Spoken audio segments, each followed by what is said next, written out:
The transmission came without warning, flooding every screen on Earth with the same message. Your species has been found guilty of excessive violence and barbaric tendencies. The Galactic Council hereby strips Earth of its sovereign rights. Submit to immediate pacification or face extinction. We should have cowered. We should have begged for mercy. That's what they expected, what their preliminary studies of human psychology predicted we'd do. But they made one crucial mistake in their calculations. They threatened our children. I was there in the UN emergency session when humanity gave its response. As Chief of Global Defense, I watched Secretary Chen rise from her seat, her hands steady despite the weight of 7 billion lives resting on her next words. The alien ambassadors loomed on the massive screen above, their crystalline forms shimmering with barely contained disdain. Distinguished members of the Galactic Council, she began, her voice carrying none of the fear they anticipated. We've reviewed your demands for Earth's submission, and we've reached a decision. The tension in the room could have snapped steel. I noticed several delegates gripping their chairs, knuckles white with strain. What happened next would be forever etched in the annals of human history. Secretary Chen's next words sparked a chain of events that would shake the very foundations of galactic civilization. Words that would make those arrogant cosmic bureaucrats realize they hadn't discovered a cowering primitive species. They'd poked a sleeping giant. But let me back up a bit. You need to understand what led to this moment. 3 months ago, our deep space monitoring stations detected unusual activity near Jupiter. Within days, the Council's massive ships appeared in our orbit, their technology so advanced it might as well have been magic.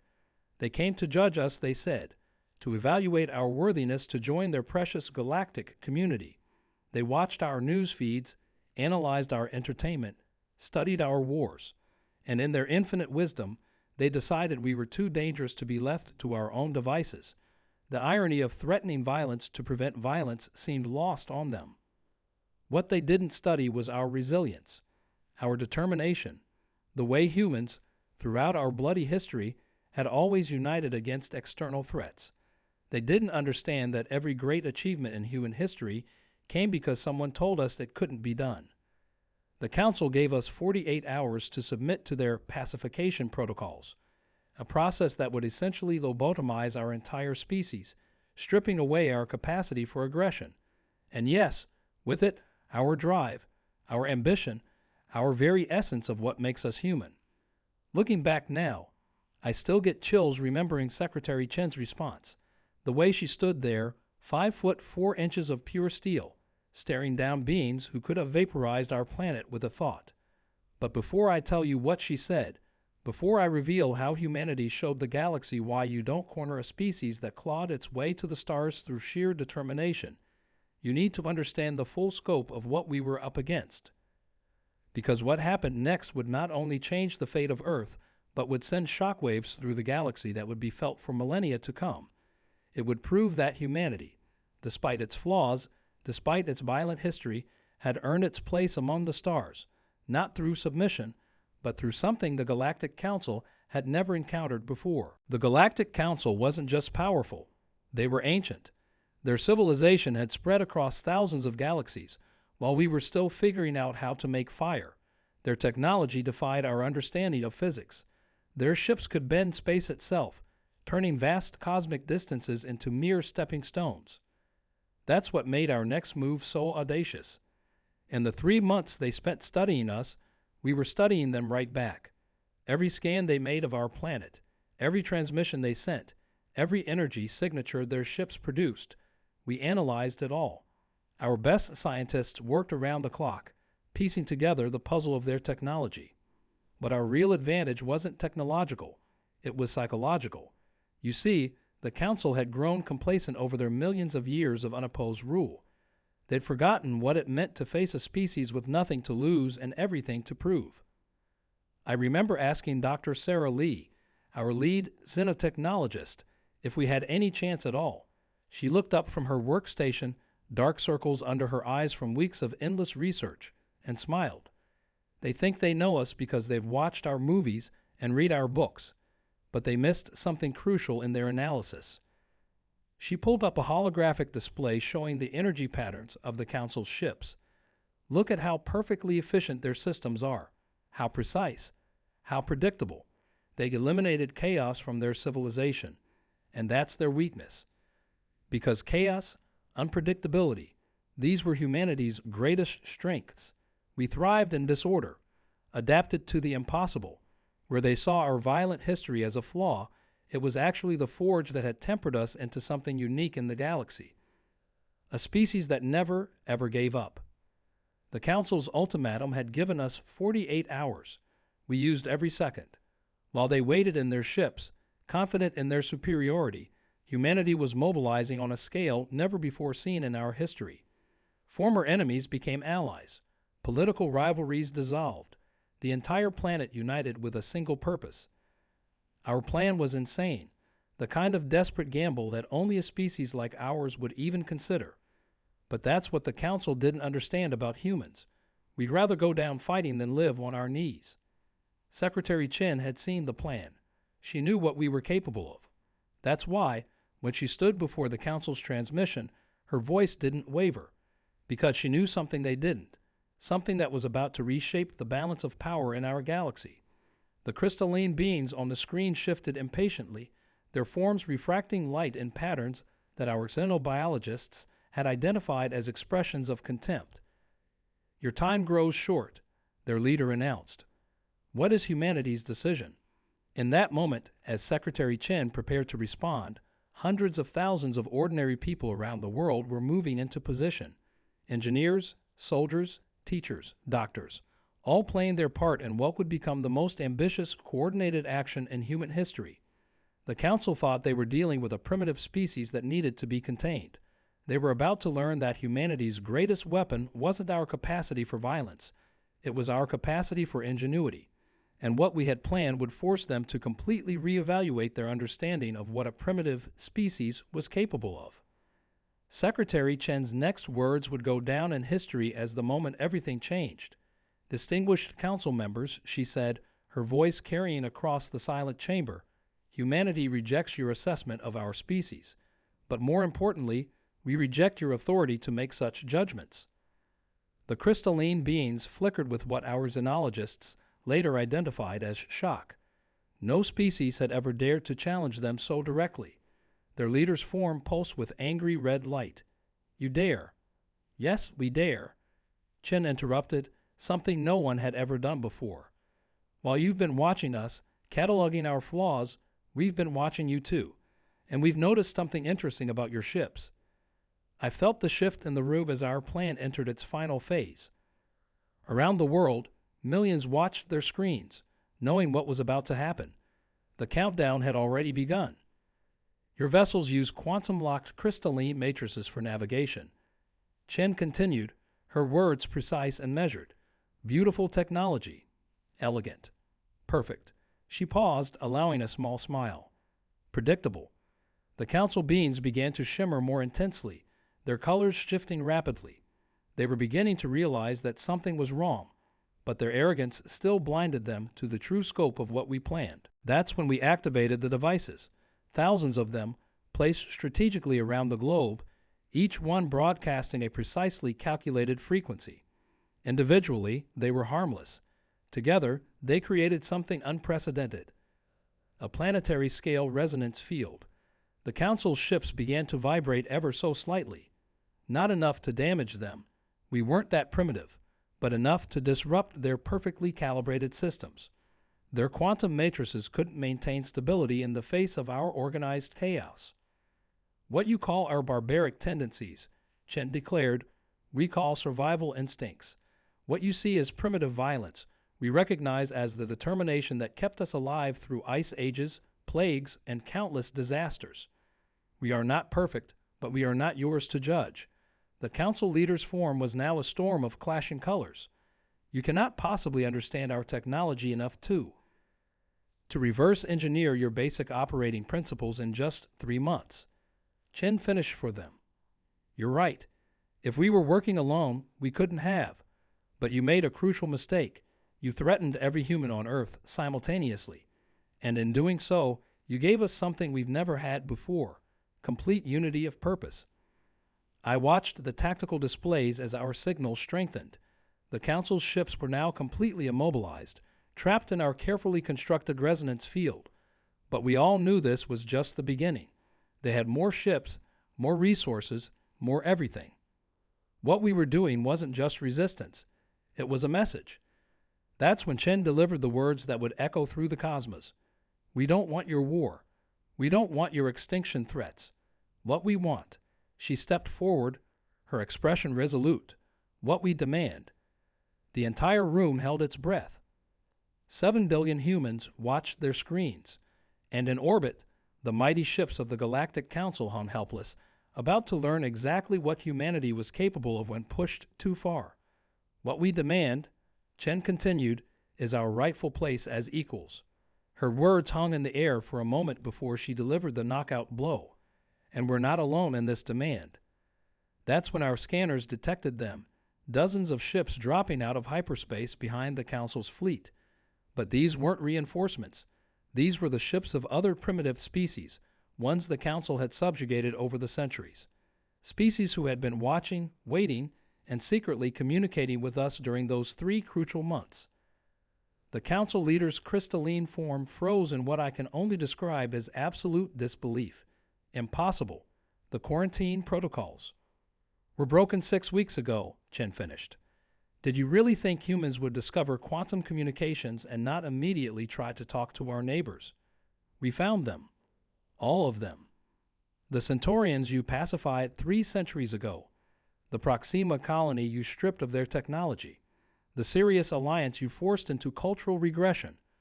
I watched as more ships appeared, hundreds now, representing dozens of species. Each one had broken free of the Council's control using variations of our resonance technology.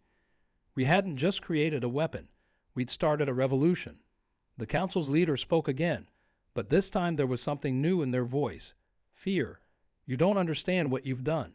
The protocols exist for a reason. Without our guidance, without your control, Chen corrected. She gestured to the tactical display, where the Allied fleet now surrounded the Council's ships. For millennia, you've used the excuse of violence to suppress any species that might one day challenge your authority. But true peace doesn't come from suppression. It comes from understanding. That's when our sensors detected something massive approaching, something that made even the Council's ships look small. The space behind their fleet began to distort, and through it came a ship unlike anything we'd ever seen. Its surface seemed to shift and flow like liquid metal, displaying technology far beyond even the Council's capabilities. The Council leader's colors shifted to pure white, a sign of absolute terror, according to our xenologists. They knew what this meant, who this was. Allow me to introduce, Chen said, her smile growing wider, the true First Ones. The species you overthrew and wrote out of galactic history 50,000 years ago. The ones who helped us understand your technology so quickly. And they have quite a different perspective on how the galaxy should be governed. The crystalline beings began frantically transmitting signals, but it was too late. Their perfect system, maintained through millennia of careful control and manipulation, was crumbling before their eyes, and humanity, the supposedly primitive species they had tried to subjugate, had been the catalyst. But as the massive ship of the true First Ones moved into position, and our alien allies prepared to reshape the galaxy's power structure, we all realized something crucial. This wasn't just about humanity anymore. This was about something far bigger, something that would change the course of galactic history forever. And what happened next would make the Council's worst fears about humanity seem like pleasant dreams in comparison to the reality of what we were truly capable of. The true First One ship hung in space like a living constellation, its surface rippling with colors we had no names for. Their first transmission wasn't to the Council. It was to Earth. The voice that filled our chambers was unlike anything we'd ever heard, carrying wisdom that seemed to span eons. You have exceeded all expectations. Children of Earth, they said. When we first contacted your scientists, we saw potential, but you've proven to be something truly unique in the galaxy's long history. The Council leaders were practically vibrating with rage now. You violated every protocol, every law. Laws you created to maintain power, Chen interrupted. But now it's time for the truth. She turned to address her fellow humans through the global broadcast. What the Council feared wasn't our violence. It was our ability to change, to grow, to challenge the established order. In just 3 months, we didn't just decode their technology. We improved upon it. That's when we activated the second phase of our plan. The resonance field surrounding Earth began to change, its frequency shifting in ways that even the true first ones hadn't predicted. Every human on the planet felt it, a subtle harmony that connected us all, not through force or control, but through choice. Impossible, the Council leader gasped. Your species can't have mastered quantum consciousness already. It takes millennia of evolution. Unless the true first ones interjected, a species evolves not through time, but through necessity, through challenge, through the very conflicts you sought to eliminate. The resonance field expanded, touching each of our alien allies' ships, not to control them, as the Council had always done, but to connect with them, to share knowledge, understanding, and a vision of a galaxy where diversity wasn't just tolerated but celebrated. Ken's next words changed everything. We reject your judgment not because we fear it, but because we've outgrown it. Humanity doesn't need a council to prevent us from destroying ourselves. We need allies to help us build something better. The Council's ships began powering up their weapons, a last desperate attempt to maintain control. But before they could fire, something extraordinary happened. The resonance field we created had evolved beyond our original design, becoming a bridge between all sentient minds and its reach. Every species, including the Council members themselves, felt the connection. In that moment of shared consciousness, the truth became undeniable. Humanity's greatest strength wasn't our technology, our determination, or even our unity. It was our capacity for transformation, our ability to take our greatest flaws and turn them into our greatest strengths. The Council leaders' crystalline forms began to dim as their own people, connected to this new network of consciousness, chose a different path. Their perfect system of control crumbled not through violence, but through understanding. But as the old order fell and a new galactic alliance began to form, we detected something at the edge of our sensors. A signal from deep space, carrying a message that would make everything we just accomplished seem like just the beginning. Because out there, in the darkness between the stars, something was stirring.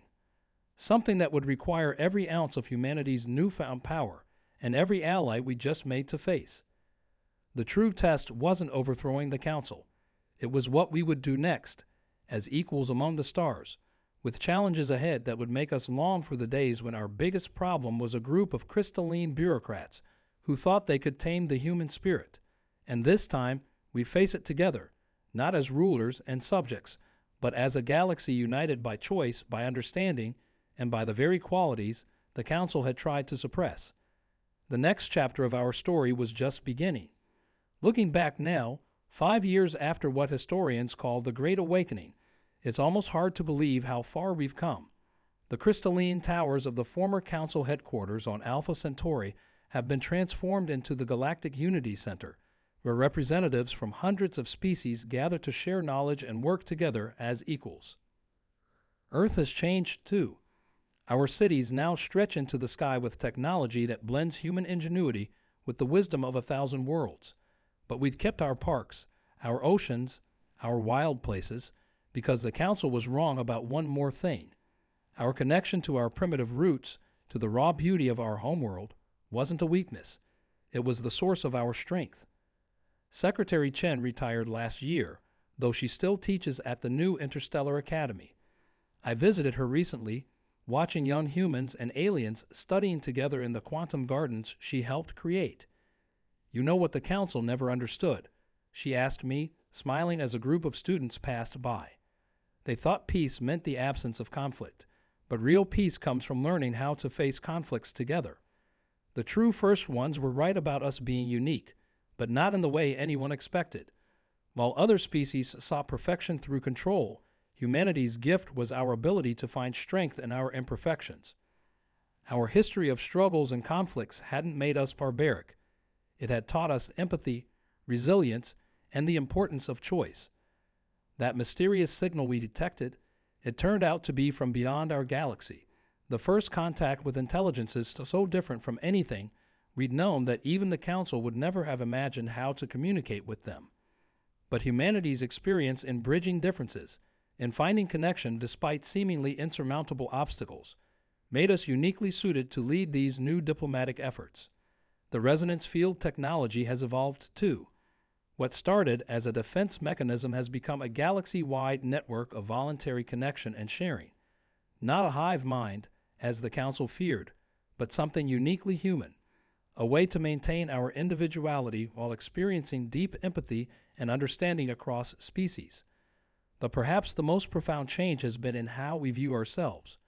Humanity's violent tendencies that the Council so feared have been channeled into passion for exploration, determination to solve previously impossible problems, and a fierce dedication to protecting the rights of all sentient beings.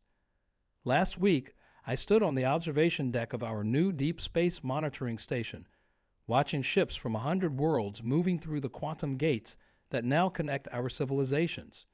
A young cadet joined me, looking out at the star-scattered vista. "Is it true," she asked, "that they wanted to change who we were, to make us peaceful by taking away our ability to fight?" I thought about everything we learned, everything we've become. They didn't understand that peace isn't the absence of the ability to fight, I told her.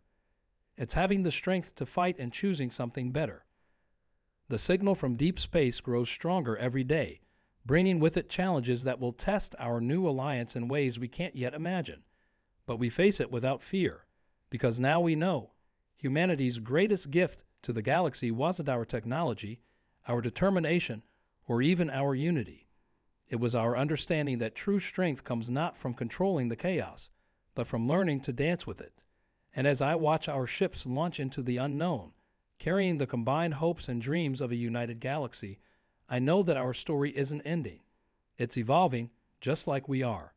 And whatever comes next, we'll face it the way we faced everything else, together, as equals among the stars, ready to transform our next great challenge into our next great adventure. After all, that's what humans do best.